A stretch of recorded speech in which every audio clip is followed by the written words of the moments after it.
I would like to title this reflection. The Lord has prepared a banquet for us, but we must be dressed with the wedding garment. We must. The wedding feast has been prepared for us. With the coming of our Lord Jesus Christ, the promises made in the first reading from the book of Isaiah. On this mountain, the Lord will prepare for his people the rich food, the choicest wine. He wiped away their tears. With the coming of Christ, that prophecy has been fulfilled, which will culminate in the final eternal beatification, where we shall be at home with the Lord to enjoy forever. And so, for us to be part of this great band of saints that will jubilate and celebrate, we must put on the wedding garment. Banquets symbolize happiness and joy. When they say, for example, Father will have banquet with the nobles or with his parishioners today, it then means that as you are going for that feast, you should prepare your teeth. True or false? You prepare your belly. If you're supposed to eat lunch, you forget about lunch so that there will be empty space. You prepare everything. You dress for the occasion.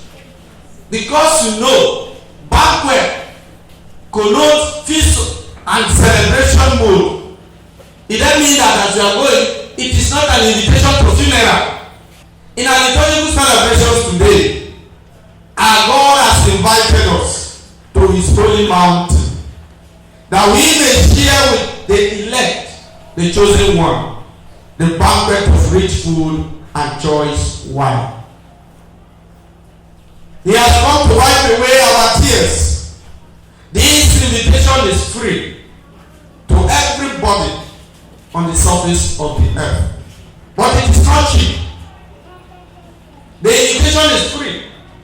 Come, go call everybody. Let them come.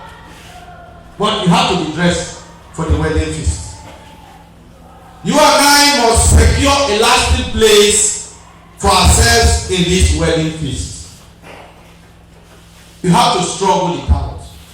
You have to be dressed. In order not to be thrown out, you have to be prepared for this. God has prepared for all mankind what will sustain them in existence. And for those who depend on God, God has already made ready for them what they need to have. For he is the God of providence. And for those who depend on him shall never be put to shame. This was a promise made through prophet Isaiah. Another surprising and also captivating thing in the first reading is the ways in which God wiped away the tears of his people. God uses many ways to wipe away their tears. The psalmist said, "The Lord is my shepherd, there is nothing I shall want." And the response said, "In the Lord's own house shall I dwell, for length of days unending." If you make the Lord your shepherd, you will lack nothing.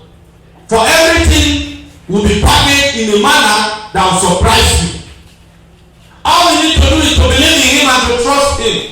That on this mountain, he has invited us. He has prepared for his people all that we need to sustain us in this life. The psalmist said, "I will lack nothing, for the Lord is my shepherd. He has prepared a table for me in the sight of my foes. My cup is overflowing with oil." And so, for those who run to God and have God as their refuge, they will lack nothing.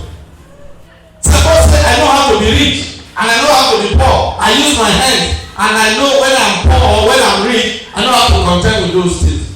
But in your generosity, you care for my needs. May the Lord bless you richly according to his riches in glory.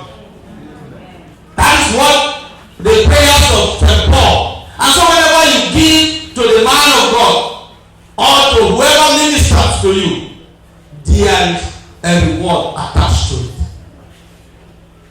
There is a blessing attached to it.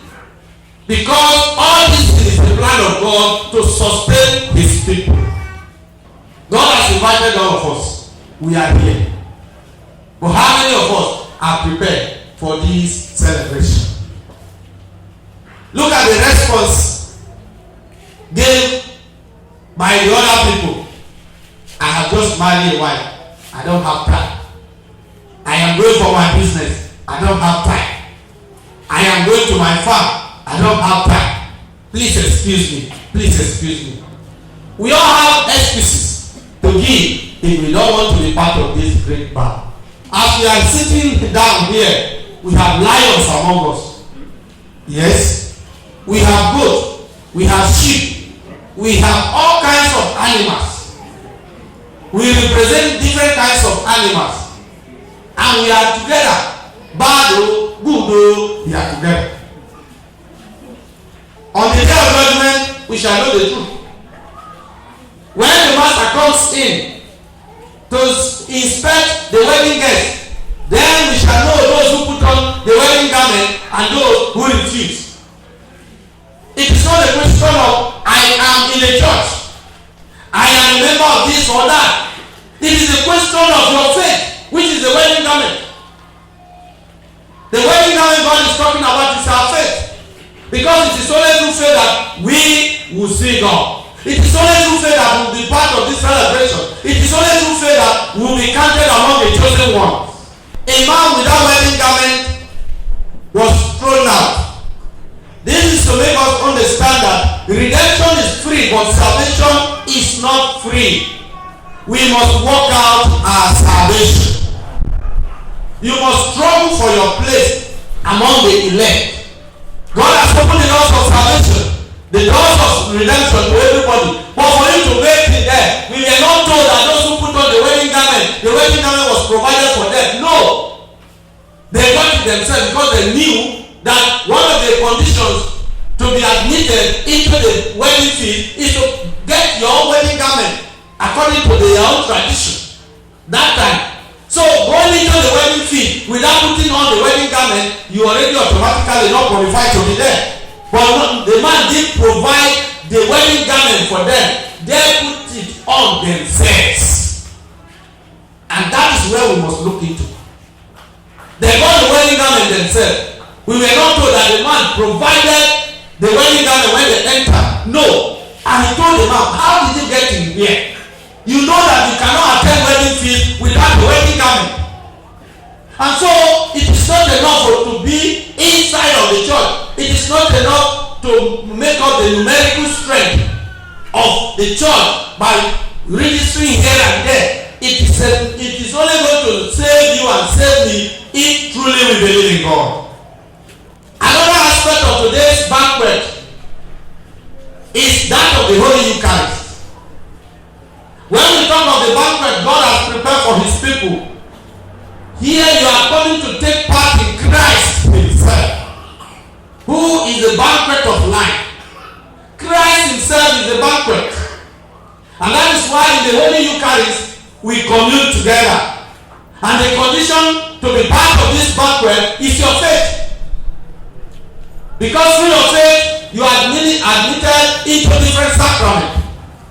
You receive your baptism, you receive your confirmation, and all the necessary sacraments that will qualify you to share in this banquet of the divine Lamb. How many of us take serious the Holy Communion we receive? How do we see it as a foretaste of what we are to enjoy when we get home with him? The banquet of this divine Lamb we are eating and receiving on daily basis. For those who take time to be receiving on daily basis, it's not that we are perfect, but through our faith, the body and blood of Christ we receive purifies us and qualifies us to share with the saints in light. How is your response? How are you responding to this divine invitation?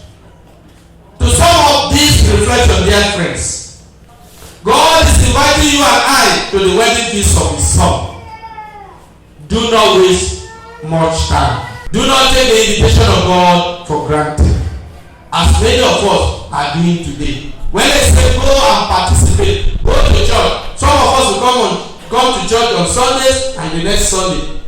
Till next Sunday, so not your face. You not pray at home, you not do anything. Remember, the wedding hall was filled with both good and bad. Where do you belong? The invitation is free but not cheap. Redemption is free. You must work out your salvation. Try and secure a place for yourself among the elect. For many are called, but few are chosen.